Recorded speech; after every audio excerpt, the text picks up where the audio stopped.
Olá, muito boa noite, seja bem-vindo, seja bem-vinda ao Band Eleições.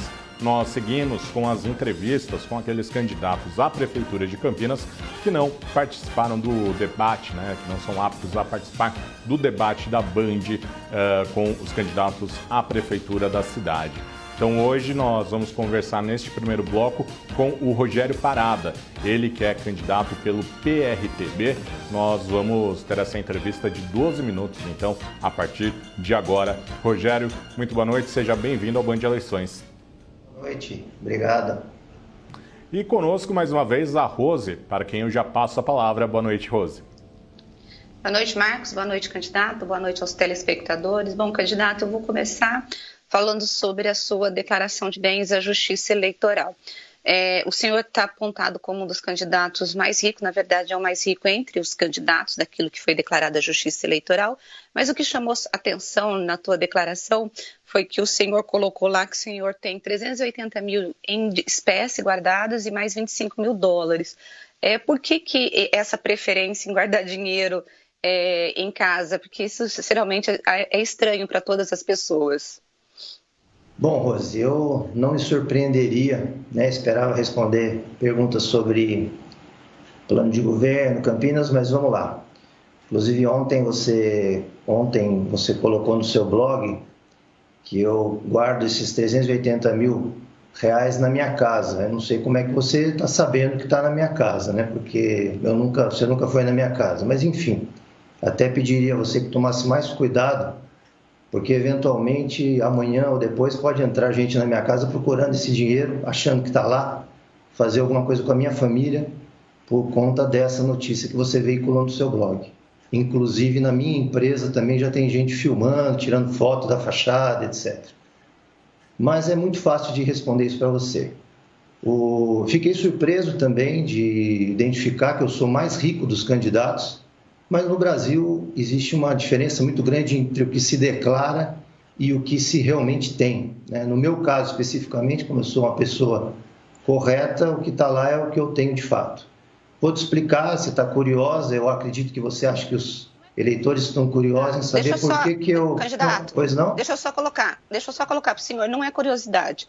Todas as vezes que um candidato coloca o seu patrimônio, a imprensa geralmente ela faz matéria. Então, todas as eleições nós fazemos matérias sobre o patrimônio do candidato. Então, não é uma curiosidade minha, porque não me interessa pessoalmente o que o senhor tem. Eu tenho certeza que a senhora vai perguntar. Eu tenho certeza que a senhora deve perguntar ao candidato Rafa Zimbaldi sobre os 400 mil reais que ele declarou, porque provavelmente então ele só tem 400 mil reais, que provavelmente não daria nem para comprar a residência onde ele mora. Mas, enfim, vamos ao fato. A senhora me perguntou, vou responder.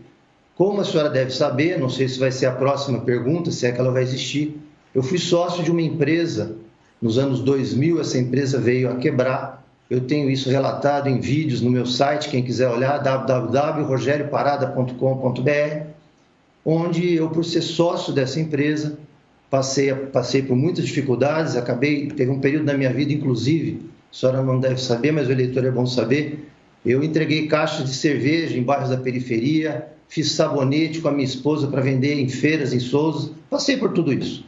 E por conta disso, por conta de ter sido sócio, eu tive toda a questão de crédito minha restringida, até hoje. No sistema bancário eu tenho dificuldade em contrair crédito. Então, desde então, deixo parte do meu patrimônio, obviamente isso não fica na minha casa, viu, Rose? Mas eu deixo parte do meu patrimônio para ter a liquidez, quem entende de planejamento administrativo financeiro entende o que eu vou dizer, eu tenho que ter liquidez, se eu precisar correr num banco para pegar dinheiro, eu dificilmente vou ter crédito, então eu sempre mantive este colchão de liquidez para poder, inclusive, socorrer os meus negócios, as minhas empresas num eventual problema, que, graças a Deus, este valor aí que foi declarado, ele é a minha posição em 31 de dezembro do ano passado, completamente condizente com o meu imposto de renda. Esse dinheiro é um dinheiro lícito, foi recolhido todos os impostos relativos a ele. Eu mantive esse colchão, o que proporcionou manter minha empresa aberta. Durante esse governo socialista, nós tivemos a pandemia, e o governo socialista do estado de São Paulo e de Campinas fizeram de tudo para fechar as empresas, não nos permitiram trabalhar, por exemplo.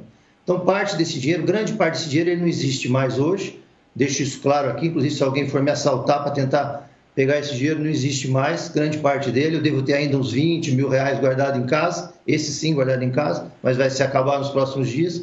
Esse dinheiro foi usado para socorrer minhas empresas, para manter os empregos, para eu continuar a minha atividade. Então, o porquê de eu manter 380 mil reais em espécie e algum dinheiro em moeda estrangeira? Manter liquidez, porque eu sou uma pessoa que tenho dificuldade para conseguir crédito.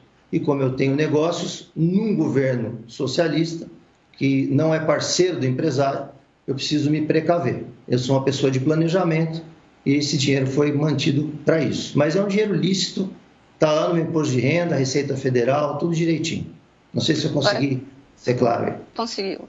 Candidato, em relação ao custo de campanha, como que o senhor vai financiar a tua campanha? Como eu financiarei minha campanha? Da mesma maneira que o presidente Bolsonaro financiou a dele, contando com os voluntários. Vou pedir dinheiro em rede aí logo pelo doação legal e venho fazendo uma campanha extremamente módica e barata. Você deve estar acompanhando. São vídeos caseiros, vídeos feitos por pessoas ligadas, próximas a mim e colocados na rede. Não tenho como financiar campanha nos níveis aí dos outros candidatos. Candidato, eu queria também debater os assuntos aqui de Campinas, mas o senhor tocou num ponto relacionado ao governo do estado que eu acho que é importante a gente falar sobre isso. O senhor classificou o governo do estado do João Dória como socialista. E eu acho que existe um pouco de banalização em relação ao termo comunismo, socialismo. Eu queria que o senhor falasse por que o governo Dória, na sua opinião, é socialista, rapidamente, assim, para a gente já dar sequência e falar sobre os problemas de Campinas. Claro, eu acho que existe uma banalização em todos esses termos, inclusive no que é direita, no que é conservadorismo também, né? O termo conservadorismo hoje é banalizado, né? Você acha que, por exemplo, conservadorismo é colocado como sinônimo de fascismo, e não é. Conservadorismo é simplesmente um movimento onde as pessoas pretendem conservar os valores que elas respeitam sem destruir os que elas não respeitam. É conservar. Quando eu disse socialista, no sentido até pejorativo, aí você colocou bem, é um governo em que coloca o Estado, né, interferindo 100% na vida do empreendedor. Nesse sentido eu quis dizer, né? O governo do Estado de São Paulo deu claros motivos, haja vista a aceitação do nosso governador hoje, né? O governador João Dória não tem a mesma aceitação, acho que isso é notório. Então, eu taxei de governo socialista porque o Estado ele interferiu na atividade econômica em todos os sentidos, em todos os segmentos, de forma desorganizada, de forma não transparente. Então, eu quis dizer nesse sentido, entendeu? Candidato, o senhor criticou a postura do governador João Dória diante da pandemia do coronavírus. Se o senhor fosse prefeito neste momento, o que o senhor teria feito diferente do que, por exemplo, o prefeito de Campinas, Jonas Donizete, fez neste período? A primeira coisa que eu faria era ter envolvido, né, em dinâmica de planejamento estratégico todos os segmentos da cidade. Os empresários, a sociedade civil, as entidades de classe, os próprios órgãos relativos à divulgação de informações, a imprensa, tudo isso.